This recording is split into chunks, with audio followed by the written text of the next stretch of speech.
তুমি চাইলেই পারতে আমার সমস্ত ভাঙন সামনে নিতে। তুমি চাইলেই পারতে আমাকে রেখে দিতে নিজের ভিতরে একটু জায়গা করে, কিন্তু তুমি তা করনি। বরং এমনভাবে চলে গেলে যেন আমি ছিলামই না তোমার জীবনে।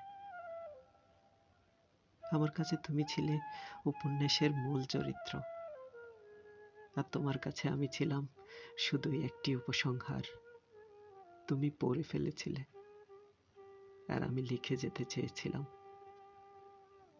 তুমি তো ভালোই আছো, তোমার হাসিতে কোনো কমতি নেই, আর আমার হাসি হারিয়ে গেছে তোমার রেখে যাওয়া সেই একটুখানি অভিমানেই।